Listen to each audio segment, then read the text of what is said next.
Now, I do want to take you out to another live look that we do have at this hour over LaGuardia Airport. You can see it right there on your screen, and arguably one of the busiest airports in the country.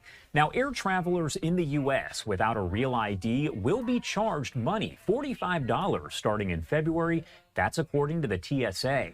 The updated ID has been required since May, but passengers without it have so far been allowed to clear security with some additional screening and a warning. Real ID is a federally compliant state-issued license or identification card that meets enhanced requirements mandated in the aftermath of the September 11th terrorist attacks. And we do have this post right here that I do want to pop up on your screen from the TSA saying traveling and don't have a real ID or another acceptable form of ID, you want to get yours soon. Starting February 1st, 2026, travelers may pay a $45 fee to verify their identity through TSA confirm.id. All right, I do want to bring in a guest here to help explain what all of this means. We do have Steve Lawrence, the TSA's Executive Assistant Administrator for Security Operations. And Steve, I know you're very busy, so thank you so much for taking the time to join us here and helping to break down exactly what all of this means. Well, first of all, good morning, and thank you so much for having me. It's a pleasure to be here with you this morning. Of course. And first off, I want to kind of go in reverse here. Can you explain for folks out there who maybe aren't sure if they do have a real ID, what it actually is and really what it looks like? Absolutely. So as you alluded in your opening, the real ID requirement has been around since 2005. And so to look at your real ID, it usually has a star on the corner. And so I would make sure that you have that. If you have any questions, you could also go to your DMV or the Secretary of State. Or if you have any questions about, what is an acceptable form of ID, you could also go to tsa.gov and we have the information available for you. And I'm probably saying this name wrong, but TSA confirm.id, is that what it's called, and what does it do? Absolutely. So yeah, you are saying it right. TSA confirm.id. It is rolling out February 1st of 2026. It really is the next phase. I think that we alluded to earlier that we went to full enforcement in May of this year. So the next phase is going to be the TSA confirm.id process. We still have about 6% of individuals that are traveling throughout the system that do not have a real ID or an acceptable form of ID. So one of the things that we want to do is we still have some time before the February 1st deadline.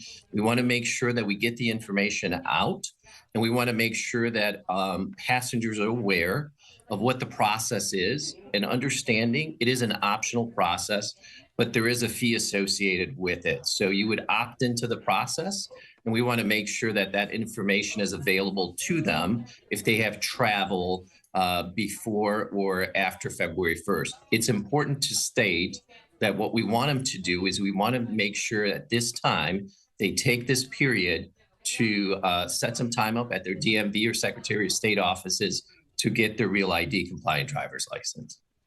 Does it seem like maybe some people aren't getting the real ID because they're not quite sure if they have it or not? Is that an issue, or is there any idea why people still don't have it when, as you mentioned, it was rolled out, I would say 20 years ago?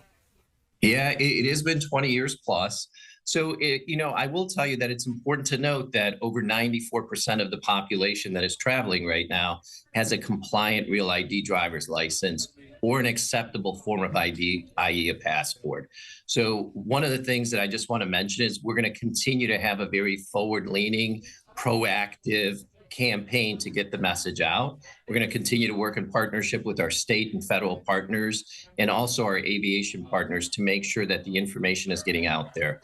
So for us, I don't want to assume why people are not getting a real ID, but for us, one of the things that we want to do is we want to get to a higher compliance rate, but we want to make sure that the system is safe. So our primary objective, of course, is security. But our primary objective is to make sure that we keep the system moving at a good pace. What do you want people to know about the difference here when you talk about Real ID versus TSA, I believe, confirm.id? I'm going to get that at some point. What is the difference there? What do you want people to know out there?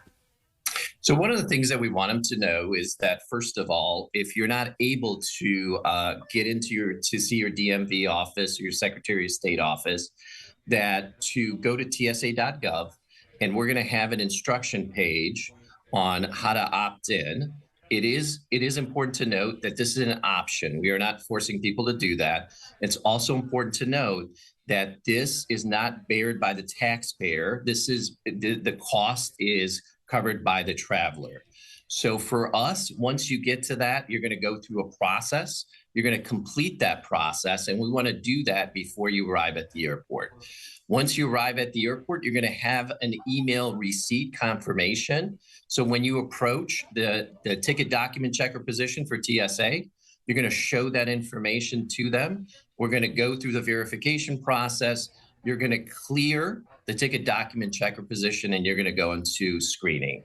So one of the things that if you do this ahead of time, it's going to prevent delays, and it's going to make sure that you have a seamless experience. But the most important message we want to get out is we want people that do not have a Real ID compliant driver's license to make sure that they spend some time at the DMV or the Secretary of State offices to do that before February 1st. All right, Steve Lorenz, thank you so much for taking the time to be here with us today. Anything we missed, anything you want to make sure to add here about any of this before I let you go? No, I just want to say thank you. I appreciate getting the information out. It is so critical for us to make sure that we maintain safety and security in the system. And ID verification is such a critical component of our multi-layered security process. So I appreciate the opportunity to spend time with you this morning and your viewers. And happy holidays to everyone. Thank you. Happy holidays. Thank you again for being here.